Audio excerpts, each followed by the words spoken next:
চন্দ্র নাম, হরে কৃষ্ণ হরে রাম, অনুকূল চন্দ্র নাম, হরে কৃষ্ণ হরে রাম, অনুকূল চন্দ্র নাম, হরে কৃষ্ণ হরে রাম।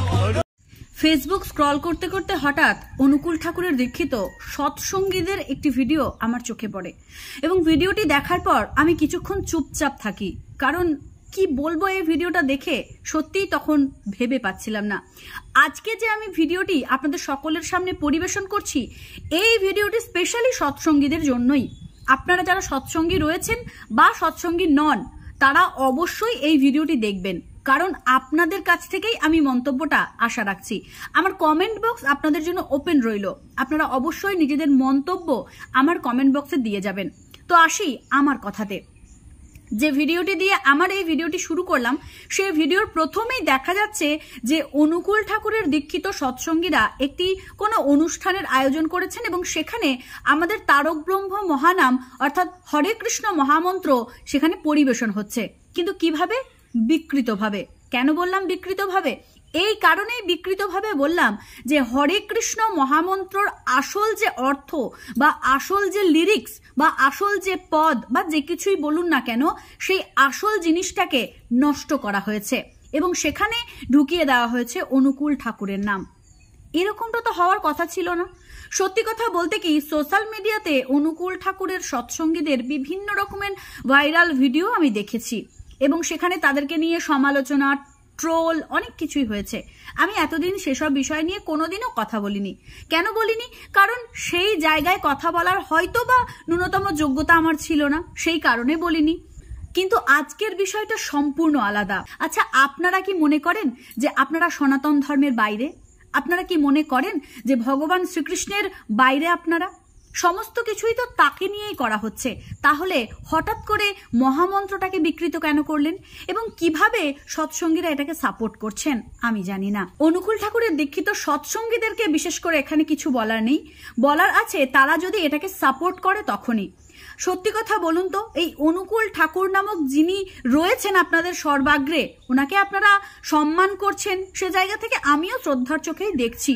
কিন্তু এই যে বিষয়টা চারিদিকে ছড়িয়ে পড়ছে, সিংহাসন থেকে নেমে এসেছেন ভগবান শ্রীকৃষ্ণ, সেখানে জায়গা করে নিয়েছেন অনুকূল ঠাকুর।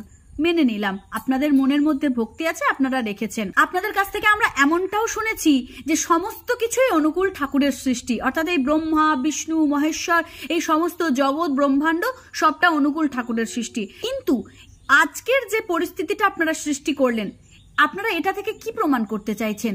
এই অনুকূল ঠাকুরের দীক্ষিত সৎসঙ্গীরা সনাতন ধর্মেরও বাইরে? তারা যা খুশি তাই করতে পারে? সেটাও সম্ভব? আমরা যারা প্রকৃত অর্থে সনাতনী রয়েছি এবং প্রতিটি সত্তাকে নিজ নিজ জায়গায় সম্মান করি, আমরা মনে করি না কোনো শৈব, কোনো বৈষ্ণব, কোনো সৎসঙ্গী, কোনো সাধক, কোনো তান্ত্রিক সনাতন ধর্মের শত্রু। সবাই একে অপরের পরিপূরক। প্রতিটি দিক দিয়েই সনাতনকে তারা ভালোবাসেন। কিন্তু তারক ব্রহ্ম মহানামকে বিকৃত করে নিজেদের নাম বসিয়ে সেটা পরিবেশন করাটা মোটেও যুক্তিযুক্ত নয়। তো আপনারা যারা মনে করবেন আমি যে কথাগুলো বলছি সেগুলো অযৌক্তিক, তাদের উদ্দেশ্যে আমি একটি ভিডিও আপনাদের সকলের সামনে পরিবেশন করে নিই। এই হরে কৃষ্ণ মহামন্ত্র কি এবং হরে কৃষ্ণ মহামন্ত্র কেন পরিবর্তন করা যায় না, তারক ব্রহ্ম মহানাম প্রতিটি যুগে যে আলাদা আলাদা এবং এই তারক ব্রহ্ম মহানাম কলিযুগের মহামন্ত্র হচ্ছে হরে কৃষ্ণ মহামন্ত্র, এর উদ্দেশ্যেই একটি ভিডিও আপনাদের সকলের সামনে আগে দেখিয়ে নিই। আপনারা আগে জেনে নিন যে হরে কৃষ্ণ মহামন্ত্র কি এবং কেন তাকে বিকৃত বা পরিবর্তন করা যায় না, কেন তার নামের পাশে অনুকূল ঠাকুর রাম এটা বসানো যায় না, তার প্রমাণটা আগে করে নিই। তারপরে আমি ফিরে আসছি পরবর্তী কথাতে। তো চলুন ওই ভিডিওটা আমার সঙ্গে আপনারাও দেখুন।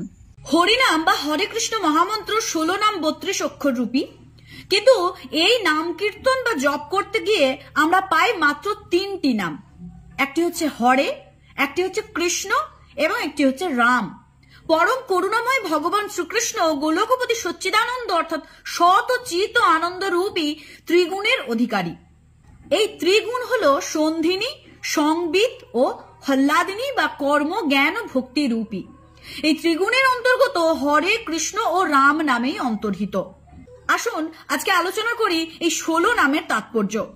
এই 16 নামের মধ্যে হরে হচ্ছে চন্দ্রাবলী, কৃষ্ণ হচ্ছে শ্রী গোবিন্দ, হরে হচ্ছে প্রেমময়ী শ্রী রাধা, কৃষ্ণ হচ্ছে বাসুদেব, কৃষ্ণ হচ্ছে জগন্নাথ, কৃষ্ণ হচ্ছেন বলভদ্র, হরে হচ্ছেন সুভাষিনী, হরে হচ্ছে সিংহাসন, হরে হচ্ছে সুদর্শন, রাম হচ্ছে শ্রীরাধিকা, হরে হচ্ছে শেষদেব, রাম হচ্ছেন লক্ষ্মী, রাম হচ্ছেন সরস্বতী, রাম হচ্ছেন সুভদ্রা, হরে হচ্ছেন সাবিত্রী এবং হরে হচ্ছেন রেবতী।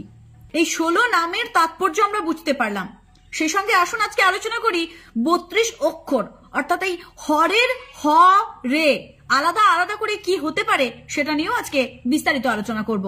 হরে কৃষ্ণ মহামন্ত্রের এই 32 অক্ষরের তাৎপর্য হচ্ছে, হ অক্ষরে শ্রীললিতা সখী মস্তকেতে, রে অক্ষরে শ্রী বিশাখা দক্ষিণ বাহুতে, ক্রি অক্ষরে চম্পকলতা সখী কণ্ঠে রয়, স্ন অক্ষরে চিত্রা সখী বাহুতে শোভায়, হ অক্ষরে রঙ্গদেবী সখী থাকে হাতে, রে অক্ষরে সুদেবী যে থাকো এ পৃষ্ঠেতে, ক্রি অক্ষরে তুঙ্গবিদ্যা বদন উপরে, স্ন অক্ষরে ইন্দু রেখা শ্রবণ বিবরে, ক্রি অক্ষরে শশী রেখা রহে ভুরু যুগে, স্ন অক্ষরে বিমলা সখী ভ্রুর ডান ভাগে, ক্রি অক্ষরে পালিকা সখী ভ্রুর বামে রয়, স্ন অক্ষরে লবঙ্গমন জড়ি থাকো এ হৃদয়, হ অক্ষরে শ্যামলা সখী নাভিতে থাকয়, রে অক্ষরে মধুমতি নাভি মধ্যে রয়, হ অক্ষরে ধন্যা সখী করাঙ্গুলি রয়, রে অক্ষরে মঙ্গলা কর অধমুখী হয়, হ অক্ষরে শ্রীদাম সখা জঙ্ঘায় থাকয়ে, রে অক্ষরে সুদাম সখা জানু নিবসয়ে, রা অক্ষরে বসুদাম সখা থাকে ভুরু অঙ্গে,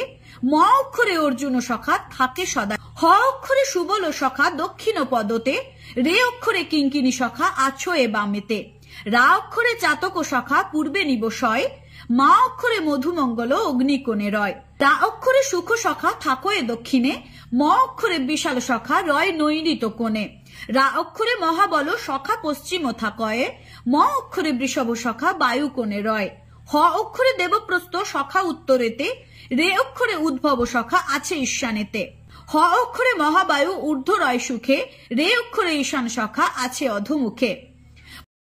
আমি আশা করব সৎসঙ্গী সহ আরো যারা সাধারণ সনাতনী রয়েছেন, যারা এরকম বাছ বিচার করেন না, যারা নিজেকেই আমি শ্রেষ্ঠ এটা প্রমাণ করার চেষ্টা করেন না, তাদের জন্য এই হরে কৃষ্ণ মহামন্ত্রের যে আমি অর্থ এবং বিবৃতি প্রকাশ করলাম সেটা অনেক কাজে লাগবে। এই ভিডিওটি আমি অনেক আগেই সোশ্যাল মিডিয়ায় পোস্ট করেছিলাম, আজকে আবারও দেওয়ার প্রয়োজন পড়লো, কারণ মানুষ হরে কৃষ্ণ মহামন্ত্রের আসল অর্থটাই ভুলে গেছে।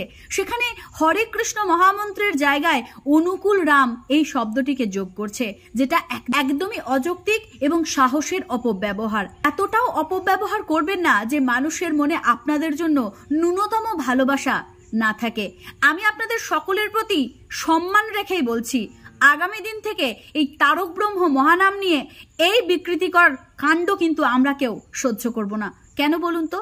কারণ এই তারক ব্রহ্ম মহানাম কিন্তু আমার বা আপনার সৃষ্টি নয়, এটা যুগ যুগান্ত ধরে হয়ে আসছে, এবং এই নামটাকে যথাযোগ্য সম্মান দেওয়া আর ভক্তি ভরে জপ করাটাই আমাদের কলিযুগের জীবের আসল কাজ।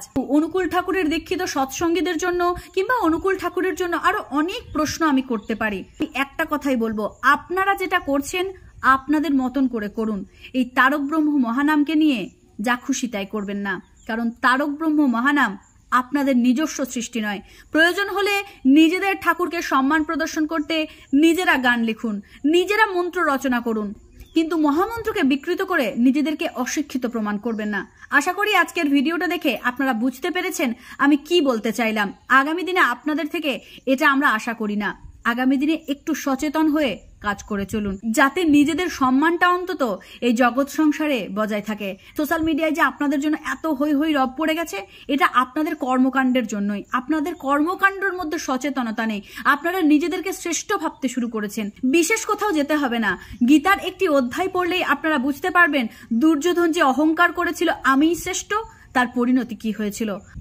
আগামী দিনে আপনাদের প্রতি এইটুকু আশা রাখবো যে আমার কথাগুলো আপনারা মনে রাখবেন। তো আজকের ভিডিওটি এখানেই শেষ করছি। আশা করি যাদের ভিডিওটি ভালো লেগেছে অবশ্যই শেয়ার করবেন। ভালো থাকবেন, সুস্থ থাকবেন।